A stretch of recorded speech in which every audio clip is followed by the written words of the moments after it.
Rabbana taqabbal minna innaka antas samiul alim wa tub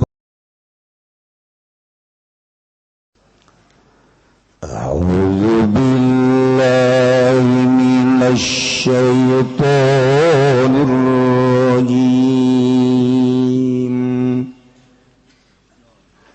Bismillahirrahmanirrahim.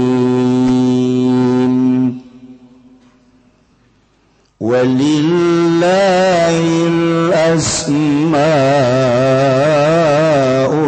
husna fad'uuhu biha wa dharul ladzina yulhiduna fi asma'i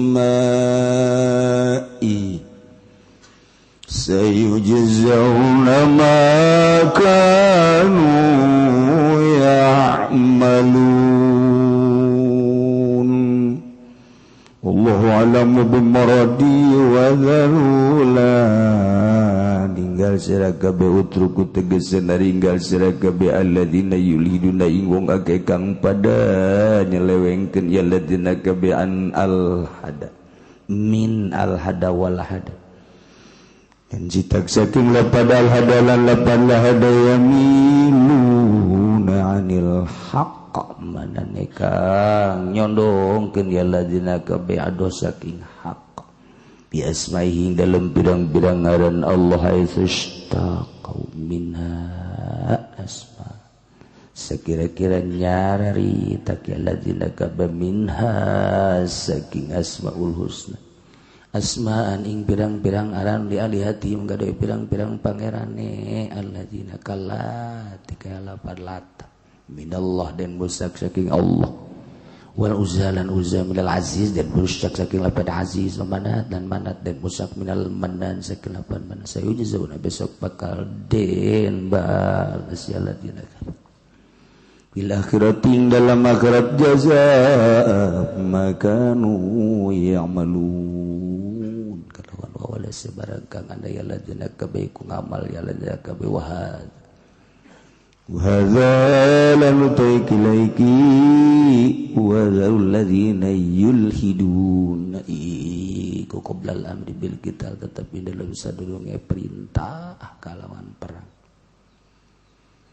wa mimman khalaqna ummatun yahduna bil haqq wa bi'adilun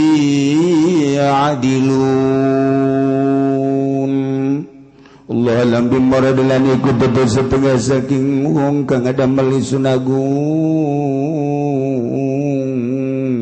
saking manutai umat tu ya duna umat kang nudukeun ya umat ka babi lagi kalawan benar wabilan kalawan qaya adiluna aja gia umat kabeh teh umat Muhammad ini ku umat kang yang Nabi Muhammad sallallahu alaihi wasallam kama bi hadisin ka barang kang tetep ing dalam hadis walladzina kazzabu bi ayatina sanastadrijuhum min haitsu la ya'lamun wallahu a'lamu bimuradilan utai wong age kang pada ngagorokeun ya ladina kabeh kalawan sakayat ing sunagung Al-Qur'an itu ke Quran min ahli Makkah saking ahli Makkah ku besok bakal nyung kunatawa ku besok bakal nung tutaning sunagung min alladina kabeh nakhudum tegas ngalap ing sunagung min alladina qalilan Kalesetuti minaizu saking ada orang waru ya alladzina kabeh wa umli lahum inna kaidi matin Allah alam bin maradi wa umli lan nyerentakeun ingsun lahum kadue alladzina umhirum tegas nyerentakeun ingsun uming alladzina inna kaidi satune panyan upaya ingsun mati nu nikung kang kuat syadidun la yutaku tegese kang sangat kang ora kuat la yutaku kang ora nana dan kuat tekan dia kaidi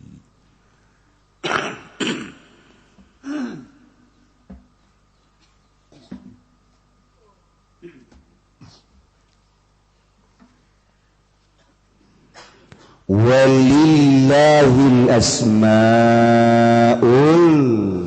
husna tetep ke Allah ari ngaran-ngaran anu bagus jumlahna 88 nu kawarid dina hadis baca talar hartikeun tancepkeun kana hate sehingga fad'u biha sok undang asmaul husna dek nu mana sarua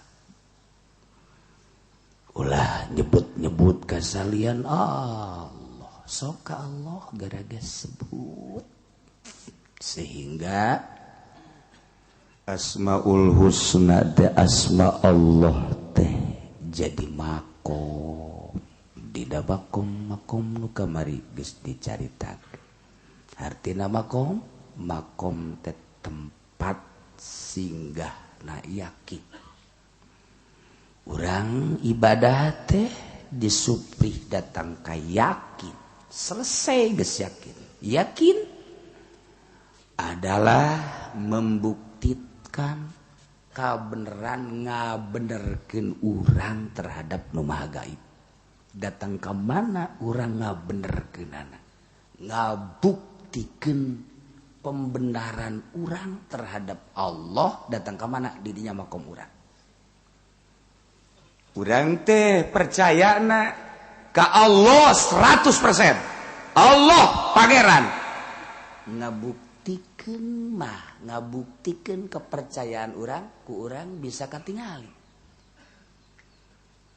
lamun urang percaya ka Gusti Allah 100% bahwa Allah pangeran berarti jaminan Allah terhadap urang kudu percaya 100% urang dijamin lamun urang 100% percaya karena jaminan Allah moal kudu tupat tipu moal kudu lunga lengo moal kudu nyeleweng moal kudu nyalimpang bahkan keyakinan urang moal kudu tani moal kudu dagang Allah geus kajamin namadak hiji bae eta heulan encan lain-lain urang teh percaya Allah maha ngarungu ka urang ngadengekeun Allah teh percaya buktikan kepercayaan urang terhadap Allah bahwa Allah ngadengekeun hayo sia percaya Allah teh neulekeun ka urang percaya 100% percaya pangeran teh Allah percaya Allah teh nu ngadamel langit bumi katut eusina nu Allah kabeh salian Allah mah makhluk kabeh Allah khaliq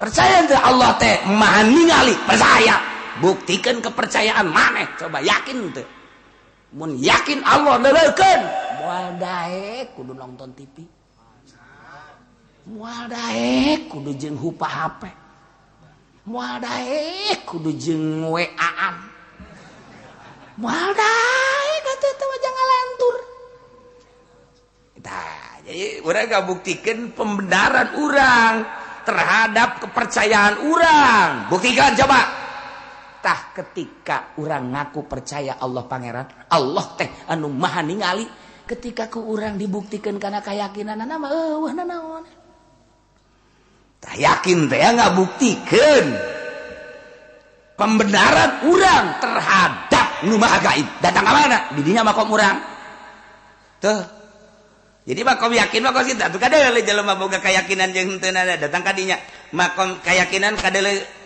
keyakinannya kadidelekeun ku Allah kanyawan datang ka dinya yakin Allah ngadengekeun kanyawan yakin Allah teh kitu unian datang ka dinya lamun nyana yakin bahwa Allah nyahoun markos kitu tinggal kitu bae jadi kanyawan tah kacamata yakin teh pembenaran buktikan terhadap Allah sakitu bae Islamun jelema jadi kiai kajawan yakin jeung henteu yakinna seorang kiai teh kadeuleu kurang kadeuleu boga yakin henteu kuari dina naon ieu boga yakin henteu dina maisha dina kahirupan kadeuleu kurang boga keyakinan henteu na si kiai teh kadeuleu lantaran langkah-langkahnya keyakinan eta langkah-langkahna tah pembenaran terhadap anu baha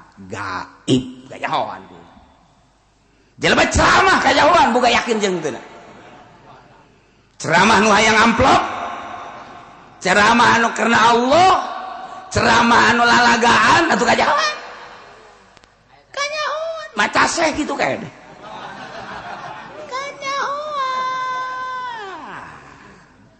dalam sebabna asa kabuktian dibuktikan sakitu horeng keyakinan anak teh tuh asal gusar geser oh betul boga keyakinan iya kawan kayawan kabeh eta mah encan terlalu gaib lantaran kayawan pelaksanaan nah lamun ngageser jelema ti salap ka modern eta ge geus sarua bae teu boga keyakinan teu boga keyakinan lamun boga keyakinan mah jamal ngageser moal aing mah pae hirup moal kebal dek ibadah ka Allah dek ngamalkeun ilmu aing cenah ieu mah ka modern ge ku aing diyayasankeun ieu mah endek supaya jelema teh kitu paralinter aing mah lain dek maksud kana duniana coba si yatim bayar tante coba si fakir bayar tante lamun si yatim jeung si fakir masih bayar keneh bohong gedebul tah kiai kos itu gedebul lagi belah ditun gedebul 2 kilo ti gedebul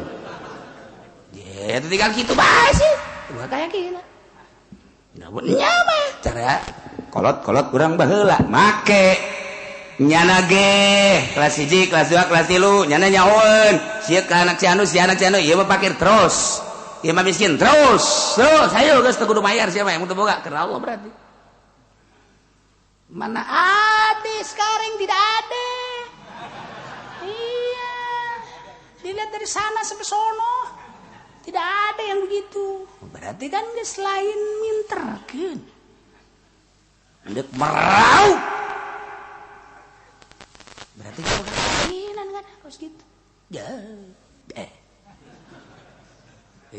kajawan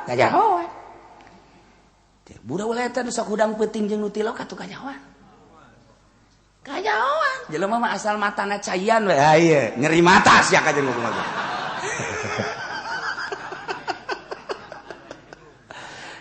ieu cenah es kakarek suta gajah ieu dikacai ge tariris teu boga kayakinan pasrahkeun ka Allah Gusti titah hudang peuting kemudian abdi dititah ku Gusti abdi teh deuk laksanakeun mangga nyanggakeun abdi yakin selantaran sehat jeung teu sehat gering jeung teu gering ti Allah ti Gusti abdi dekat Gusti geus beres moal ge kajen hukum lagi cenah gering alhamdulillah ti Gusti saya moal eta tak keyakinan dirinya komo tah mah sian teh tahajud kaya itu ngono berang tadi tatangga pae jadi pan tetangga pae sia-sia teu wajib pre tahajud. Kada ngomong. Kurang aing boga utang ka nyana. Nyana sok nagih aing. Tah eta teh kos kitu tah. Teu boga kayakinan si pocongna datang. Teu boga kayakinan. Tah geus tah mah nilai eta mah jelema kos itu. Ye nya kukula di bejaan lamun hayang aya jelema didatangan ku nyana babari. Kermandian set beres mandian tepak kena sukuna datangan Haji Pendinya enggak sama kontan peuting lagi kucruk lumpat ka mana bae terus bae udag bae terus sebab nang nitah kita tah sukuna bari kitu kan set datangan Haji Pendi beres geus ge tungguan kurang mun anu paeh kitu kan tapi kanyana doang hiji walillahil asmaul husna fad'uhu bi wazaru alladzina yulhiduna fi asma'i tinggalkeun ku aranjeun jelema anu nyimpangkeun nyelewengkeun tina bener dina aran-aran Allah.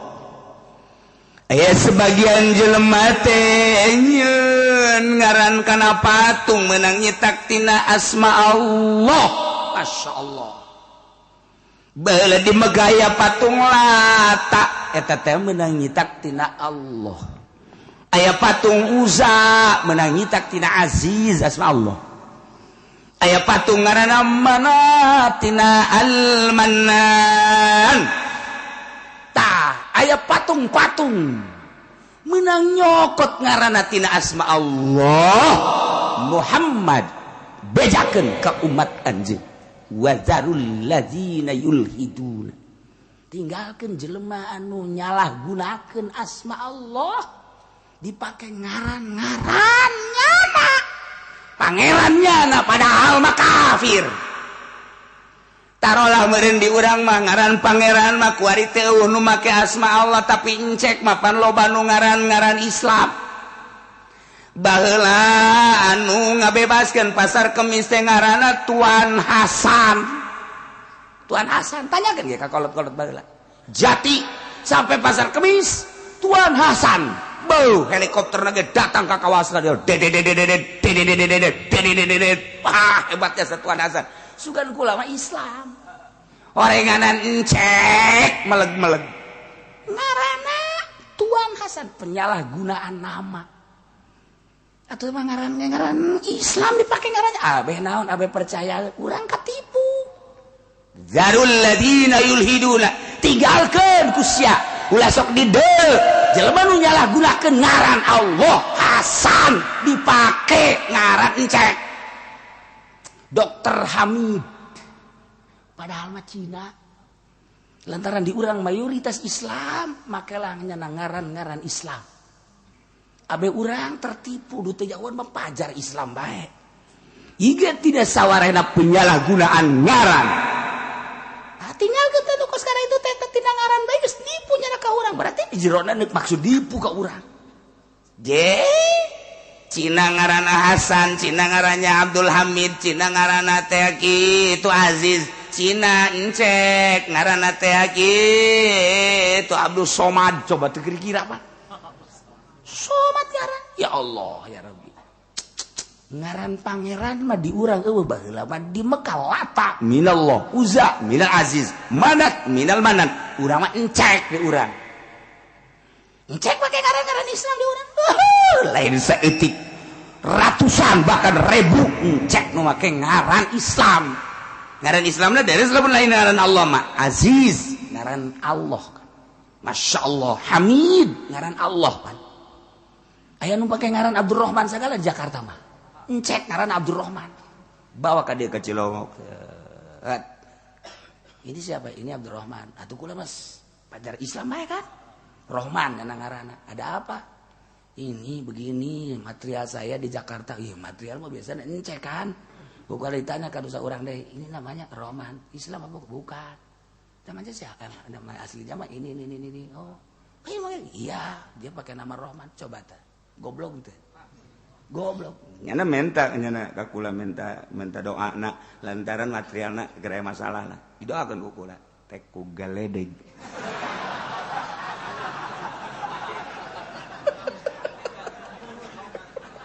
Nyata nyahoan ieu.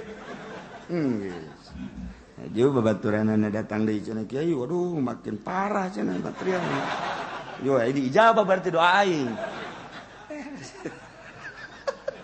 Lamun nya makin maju doa aing tadi ijabah, lamun nya haju ngemblek atuh ijabah eta. Tadi na kita ku galedeg ieu.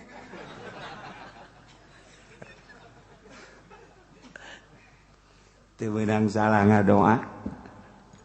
Tebenar Allah kan nuleukeun ka urang coba sia. Dicoba ku Allah, coba datang nu miskin, coba datang nu setengah kaya, coba datang nu kaya kumaha sikap sia ka aing. Jeung sikap sia terhadap jelema eta. Datanglah lurah, datanglah camat, datang bupati, datang gubernur, kadang inoh kumaha. Sia coba sikap hate sia kumaha berubah teu. Datang bos, nu boga pabrik, nu boga ieu, boga material, cek. Coba sia ngadoakeunna kumaha. Atuh dicoba urang teh ku Allah. loba nu teu lulus tah ahli hikmat mah. Ahli hikmat mah ngadoakeun beneran nya mah. Atuh salah. Ngadoa mah teu bantu urang jeung Allah tuh, geus teu kudu hese-hese. Urusan ijabah jeung dijual teh urusan Allah, kan urang jeung Allah ulah salah. Nya teu ngadengkeun ieu. Itu urang bahasa Arab jadi teu ngartieun ban. Atuh urang ngadoa di hareupeun. Urang ya panggil ka pabrik. Atuh urang ngadoakan pabrikna supaya selamat. Allahumma anzilil barko Gusti boga kena kilat waroda dan geledeg. Wah tentunya nama amin saking engkau geus beres sallallahu alaihi wasallam alhamdulillahirabbil alamin menang dua apa jeger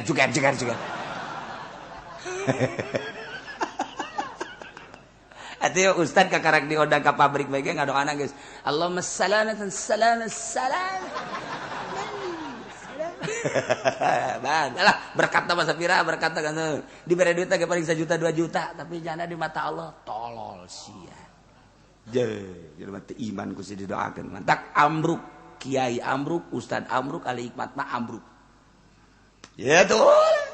Yes, mah doa dia ya Allah ya. Sakal sia ngadoana kumaha nyana bae sawodok. Puku siapa minta dan hendak kalau mah memetakeun tah beres cai ya inum ku sia seubeuh inum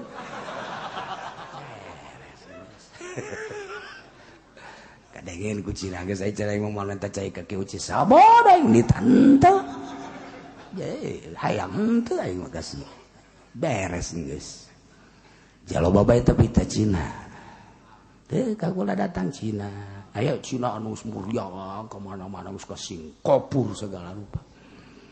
Wah, geus ka Jerman segala rupa. Geus nemah bari dibawa. Asma tambah setruk setik. Atuh terus bae dibere cair. Cager. Kula ge heran aing teu ngadoakeun. Kok sacager.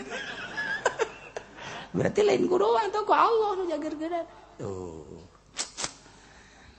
وَذَرُوا الَّذِينَ يُلْحِدُونَ فِي أَسْمَائِهِ tinggalkeun ku aranjeun kabeh jelema-jelema anu nyelewengkeun menyalahgunakeun asma-asma Allah dipake ngaran pangeran nyana patung nyana awas sayujzauna ma kanu ya'malun tunggu tanggal mainna bakal dibalas jelema-jelema nu kitu jaga di akhirat jazaa'an ma kanu ya'malun kalawan balasan pagawean nu kunyana diperbuat ieu ayat qoblal amri bil qital memeh perintah perang seperti apa tinggalkan balieran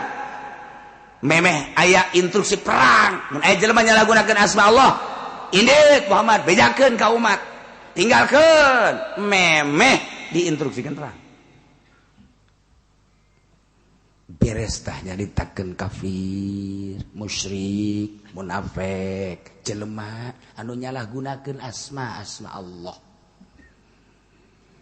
wa mimman khalaqna ummatun yahduna bil haqq jeung tina sawarehna jelema aya nu ku kaula didamel cek Allah ummatun umat yahduna bil haqq anu nuduhkeun kalawan bener wa bihi adilun jeung nyana lurus ajeg adil ku bener eta aya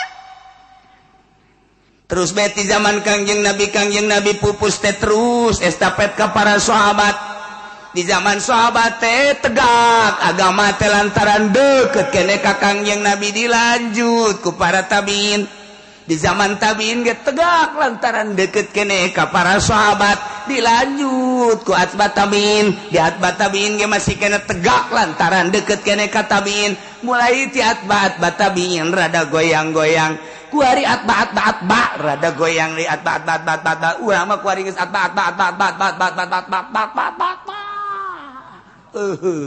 sesek neangan anu bener teh geus hese.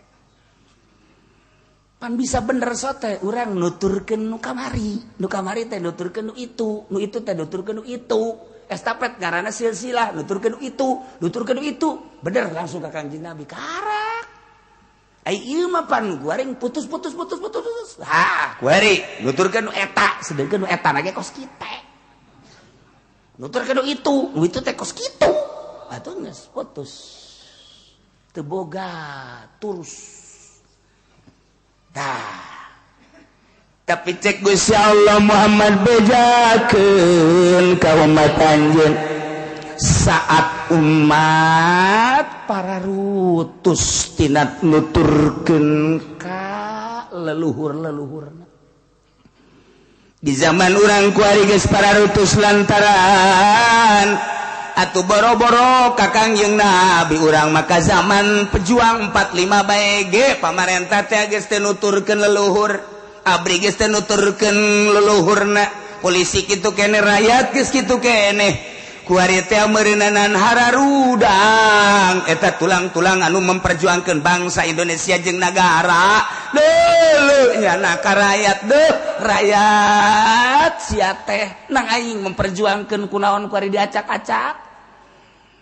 Tuh kepala polisi nu baheula aduh polisi kunaon sia teh kararitu nang aing ngamerdekakeun baheula berjuang kitu keneh abri. Bung Karno beserta Bung Hatta, Imam Bonjol jeung Raden Ajeng Kartini, Cut Nyadin, Patimura dan pejuang-pejuang nu baheula hudang nyana. Duh siate. Artinya orang geus tuturkeun nya eta keur carita pejuang eta kuari Islam.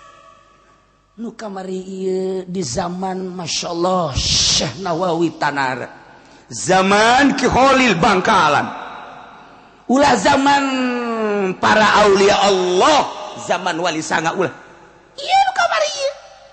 Terus ka belah dieuna tak zaman Syekh Abdul Karim. Belah dia terus zaman Ki Hasyim Asy'ari, terus ke belah dia Asnawi Kudus. Eta kayak masih buah ragus kene cikene zaman kolot-kolot urang baheula. Di ditu aya Abuya, di ditu aya Ki Bustomi, di ditu aya Ki Abdurrahman, di ditu aya ajengan Imam, di ditu aya Ayah Banjar. Terus sararapu kene Masya Allah satu suara haram eta haram kabeh, halal eta halal kabeh. Bagejlog kita luturkeun sampaikan kaya rakyat ge ngadenge si ada sia ulah jadi pamadatan bahasa kiai, si ada sia ulah nyokot duit ke kelembungan, bang teh ke kelembungan disebut lagi bahasa satu suara haram. Tek bae aya nu kaluaran ti Mesro, aya nu kaluaran ti Australia, nu kaluaran ti Amerika, berbagai keluaran ngahiji di Indonesia. Ieu teh dimodif bunga bank jadi halal, kredit beda harga 2 akad jadi halal. Nyana tanggung jawab dah. Udah saya tanggung jawab, ambo seuneu sia tanggung jawab. Cikene Masya Allah karim kuari ke zaman acak-acakan. Demokrasi kamari rada terpimpin rada bagus kene rada ngeunaan kuari mah demokrasina teh geus kabablasan. Disangka kurang zaman reformasi teh ngeunaeun ternyata kuari mah kudu revolusi. Lantaran mana kuari kemajuan politik na mana kuari kemajuan perekonomianana defisit sampai 3%. Lamun defisit sampai 4%, 5%, negara acak-acakan acur di Indonesia. Sejarah Indonesia can pernah turun 3%. Kuari geus 3%, naik 4%, 5%, acak-acakan. Tidak bisa dipertahankan ya maka jeung kumaha ge. Perebut Amerika jeung Cina. Negara urang percis ongkos pabrik, limbahna teh diperebutkeun pabrik teh ku jawar anu, ku geng anu. Ieu negara Indonesia percis bagaikan pabrik diperebutkan limbahna. Amerika hayang, Cina hayang. Persekongkolan Amerika jeung anu Cina persekongkolan jeung anu. Dibuat tidak berdaya Indonesia teh sebab ada perjanjian-perjanjian. Kemudian Indonesia pemudana diloloh ku mabok supaya 10 tahun yang akan datang bodoh Indonesia ku baca aing becak Amerika, ku baca aing becak Cina, ku hari keur bercokol di Indonesia persis kos pabrik diperbutkeun limbahna. Dia kumaha coba acak-acakan kakarak tahun sakit ulah boga hayalan tahun berikutnya bakal bagus. Ma min zamanin illa syarrun ba'da. Terus makin acak-acakan. Urang mah maot meureunana komo si eta mah geus kolot. Moal kebal deui. Tapi kan muncul anak urang, muncul incu urang. Sementara mabok merajalela di mana-mana. Mun nyaritakeun tentang mabok berarti kan aya penjualna. Lamun nyaritakeun aya penjual berarti kan aya ekspor di luar negeri. Ekspor di luar negeri kok begitu aman, aya polisi jeung abri kok begitu aman sih. Wallahu a'lam. Seperti etalah keberadaan negara urang. Pikir ku urang diantep ieu negara urang. Lamun cacak-cacak pondok pesantren anu lillahi taala Banten, Pandeglang, Serang, Tangerang, Bogor, Jawa Tengah, Jawa Timur, Padang, Aceh, mun kiai pondok pesantren salaf wallahu alam Indonesia lain cakula intelijen jadi takir Indonesia masih kuat lantaran masih banyak pondok pesantren salaf. Amerika sabaraha ribu diurang intelanana geus teu serab jalaku pemerintah ku birokrasi urang geus teu serab jalaku kiai-kiai modern sebab keinginannya sama dengan dia ingin beli mobil, ingin istana, ingin wanita sama dengan aku, hanya beda motif doang. Tapi pondok pesantren salaf dibere duit ki podoli leutik teu daekeun. Gede insyaallah. Atuh eta mah deureus dibere keneh, aja pengen teh kudu dibere. Da rusak jasa pantah mah tuh. Beladi tuan rusak tah mah. Acak-acakan. Tah nu dipake ka serep ge ketika geus teu daekeun ngadahar duit pemerintah. Geus teu daekeun kemewahan-kemewahan pondok bae sederhana tetapi mantep. Naon kitu ngaran moralna. Ieu nu masih kene diperhitungkeun. Anu masih kene hudang ti peuting motifna naon? Allah. Eta nu masih kene didenge ku Gusti Allah. Cacak-cacak jelema hudang ti peuting Allah-Allahan nu teu bermotif semata-mata Allah. Wallahu alam. Jakarta geus dikumahakeun meureun. Tangerang geus dikumahakeun meureun. Banten geus dikumahakeun meureun. Indonesia wallahu alam. Untung masih kene aya nu hudang ti peuting. Kiih.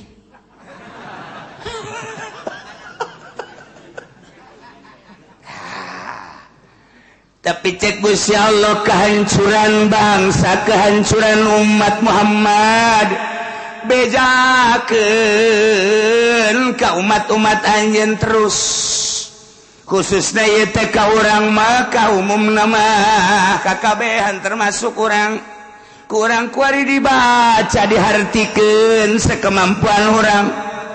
Bejakeun Muhammad wa mimman khalaqna tina sawarena jelema nu kukula didamel cek Gusti Allah aya ummat yahduna bil haqqi anu terus bae nuduhkeun kalawan hak henteu pernah ngalirik ka sisi kagigir saat-saat batur ngahalalkeun nya nama haram bae saat-saat batur disararumbangnya nama embung saat-saat batur engkeuy yang di luhur panggungnya nama henteu hayang hiji bae yahduda bilhaq teu pernah hayang pamere ti pamarentah teu pernah hayang pamere ti organisasi teu pernah hayang pamere ti jelema-jelema hiji bae boga kayakinan ka Allah yahduna bilhaq aya Muhammad terus bae saat Indonesia acak-acakan hiji mah kudu aya bae saat Baghdad acak-acakan hiji mah kudu aya bae saat Iran acak-acakan hiji mah kudu aya bae saat Mekah acak-acakan Arab acak-acakan hiji mah aya bae Turki keur diobok-obok wari hiji mah aya bae Amerika bergain multinasional acak-acakan Baghdad supaya lapas Islam lah dek didemokrasikan serang deui Turki serang deui Suriah serang deui Suriah terus Turki terus ulah aya carita-carita Islam mulai kuari Amerika dengan keyahudian anak negara mana kuari anu masih kene kuat intik kunyana ulah dengan politik dengan ekonomi hancurkan tapi wa mimman khalaqna tina sawarehna jelema aya nu didamel ku kula Muhammad bejakeun ka umat tu yahduna bil haq aya umat anu selalu nuduhkeun kana bener saat batur teu wadieu nyaritakeun bener nyawa wani sebab teu hayang di alam teu hayang di agung-agung dibere ge teu hayang leutik mah si eta teh mah ayo deui tegekeun geura Muhammad bejakeun ieu mantap teger saha eta anu wabihi adilun lurus adil dengan hak tesieun saeutik-eutikacan hum ummatu Muhammadin sallallahu alaihi wasallam dicoba di negara baheula aya Buya Hamka masih terngiang-ngiang di telinga orang haram mengucapkan salam kepada orang-orang Kristen yang sedang mengadakan Natalan. Buya Hamka tertulis di berbagai koran majalah dan diabadikan di negara orang. Padahal Buya Hamka diakui oleh bangsa Indonesia di luar negeri. Kristen, Yahudi, encek ngaku ke Buya Hamka dengan kecerdasan, tetapi nyana melalui haram bangsa Indonesia umat Islam mengatakan salam istimewa Buya Hamka.